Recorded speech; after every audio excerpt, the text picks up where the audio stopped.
Mga sangkay, dahil po sa numaraming tinatamaan nitong karamdaman kung na kumakalat po sa ating bansa, may mga agam-agam mga sangkay na baka daw magdeklara ng lockdown kasi may mga lugar po sa Pilipinas na gano'n na sila mga sangkay, mandatory na pinagpapasuot na po ng face mask ang ating mga kababayan.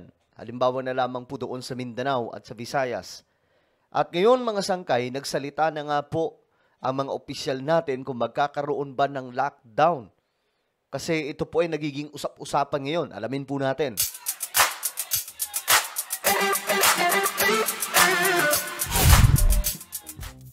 Yo, what's up mga sangkay? Magandang oras po sa inyong lahat. This is me, Sangkay Janjan. I'm back for another vlog today. Kamusta po? At ito, pag-usapan lamang po natin ngayon mga sangkay itong usapin tungkol po dito sa kung magdideklara ba ng lockdown. Kasi nga po, eto na, nagsalita na po yung mga official natin hinggil po sa kumakalat na impormasyon na posible daw pong mag-lockdown. Actually, ano to, mga sangkay, agam-agam ng mga kababayan natin. Ngayon na may mga mandatory na pinapagsuot na po yung mga kababayan natin ng face mask sa ibang part ng ating bansa. Pag-usapan natin yan, but anyway, before we start guys, sa mga hindi pa po dyan nakakapag-subscribe, makikita nyo po yung subscribe button sa baba ng video na to. I-click nyo lamang po yung subscribe, i-click ang bell, at i-click nyo po yung all. Sa mga nanonood naman po sa Facebook, i-follow nyo po yung ating Facebook page. Shoutout ko pala sa lahat ng mga solid sangkay na nanonood ngayon. So, mga sangkay, masyadong ano to, kasi naalala nyo dati, yung nung nagkaroon po ng pandemic, diba? Taong 2020, sino mag-aakala mga sangkay na magkakaroon ng total lockdown hanggang sa nagkaroon na ng community quarantine, nagsara po ang lahat ng mga establishmento, nagsara po ang lahat, halos buong mundo ganun ang nangyari mga sangkay. So, pag naaalala natin yung panahon na yon, nakakakilabot kung iisipin, no? Ngayon, mga sangkay, eto na naman, kasi may kumakalat na karamdaman sa ating bansa ngayon. Pinag-iingat na po ang lahat. Kasi, kung noong una, sa Mindanao lang ang meron at sa Visayas, ngayon, napasok na rin po yung Luzon. Ngayon, ang tanong dyan, magkakaroon ba ng lockdown? Ngayon, may sagot po yung ating mga opisyal dyan, mga sangkay. Ayon po dito, naglabas ng pahayag ang DOH hinggil sa kumakalat umanong mga social media posts tungkol sa pagkakaroon ng lockdown. Okay?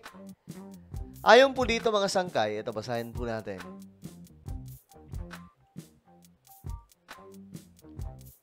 Nananawagan daw po ang DOH kontra fake news. Lockdown dahil sa kumakalat na karamdaman, pinabulaanan mga sangkay, pinabulaanan ng DOH. So, actually, naitatopic din po natin ito mga sangkay, pero hindi po tayo ito na, magkakaroon ng lockdown. Lagi po natin tinatanong mga sangkay kung ano kaya ang mangyayari. Possible kaya na magla-lockdown. Yun ang gusto kong makita mga sangkay na impormasyon kung anong sasabihin ng DOH. Hindi ba posible na magla-lockdown na naman or talagang malabo? Yan, mga sangkay, ito po yun eh. Makikita niyo mga sangkay, nakakakilabot tingnan itong ganitong klaseng karamdaman. Naglabas ng pahayag ang Department of Health hinggil sa kumakalat ng mga social media posts tungkol sa pagkakaroon ng lockdown.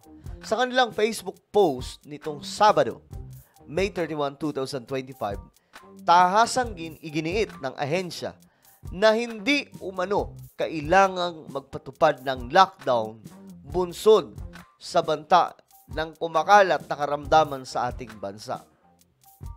Hindi kailangan magpatupad. Okay? Yun ang sabi. Walang pangangailangan magkaroon ng lockdown. Dahil po sa karamdaman na ito, nagpaalala ang DOH. Sabi po, hindi daw po kasi ito airborne. Nagpaalala ang DOH na huwag paniwalaan ang mga kumakalat na peking Facebook post na may mapanling lang na marketing strategy, peking endorsement mula sa mga eksperto at hindi makatotohan ng mga pahayag tungkol sa kalusugan. Kasi mga sangkay dito sa ating mundo ngayon na ginagalawan, nasa ano tayo mga sangkay, stage na may AI na, no? Pwede po silang gumawa. May mga gumagawa po ng video, mga sangkay, na parang nagsasalita si BBM o di kaya itong mga opisyal ng ating gobyerno na nagdideklara daw po mga sangkay ng pagkakaroon ng lockdown. Maraming ganun mga sangkay at ibang klase po talaga yung AI ngayon. Madali pong maloko ang tao. At kapag hindi alam ng tao mga sangkay yung tunay na impormasyon, baka magpapanik po talaga. Paglilinaw ng DOH, mas mababa pa rin daw ang tinatamaan ngayong buwan ng Mayo kumpara noong 2024. Talaga ba? Ito mas marami pa pala noong 2024 kaysa nitong 2025 ang tinatamaan. Parang hindi ako updated nun. Totoo ba? Mas marami pang, ayon po dito mga sangkay, mas marami pa raw pong tinamaan noong 2024. Mas maraming naitala noong Abril kaysa ngayong Mayo 2025. Nagkataon lamang na naghe-headline dahil aktibo at nag-aanunsyo na ngayon ang mga LGU. Totoo ba? Kasi parang updated din po tayo noong mga nakaraang taon, mga sangkay. May mga tinatamaan noon, pero paisa-isa lang Hindi po tulad ngayon mga sangkay na ibabalita po talaga. Ganito, sa Davao, 6 ang tinamaan. Tapos doon sa Western Visayas, ganito ang nangyari. 'Di ba? Ewan ko lang mga sangkay. Pero ito ay galing po sa DOH. So ayon po sa DOH, mga sangkay, itong karamdaman na nagmula po sa Africa, itong narito po sa ating bansa ay hindi po ganon kadelikado. Ayon po yan sa kanila mga sangkay, no?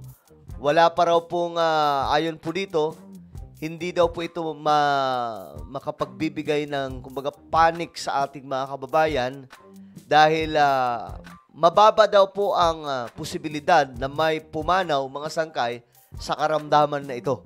Ayon po sa DOH, matatandaang umingay muli ang balibalita sa pagkalat ng karamdaman na ito sa bansa matapos magpositibo ang 10 tao mula po sa South Cotabato at Davao del Sur.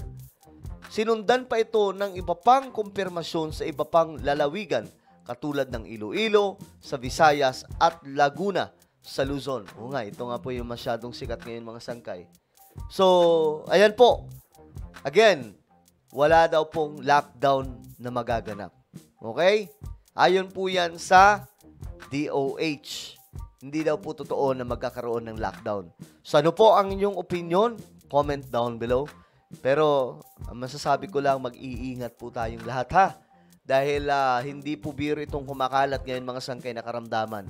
Hanggat maaari, umiwas po tayo sa mga matataong lugar, yung mga overcrowded na mga tao, dikit-dikit na po, mga sangkay, like halimbawa sa Quiapo o di kaya doon sa Divisoria, Palengke, mga ganyan. Iwas-iwasan nyo po muna yan, alright? So, ano po ang inyong opinion? Just comment down below. Meron po tayong YouTube channel, Sangkay Revelation. Hanapin nyo po ito sa YouTube. Kapag nakita nyo na, i-click nyo po yung subscribe, i-click ang bell, at i-click nyo po yung all. Ako na po ay magpapaalam. Mag-iingat po ang lahat. God bless everyone.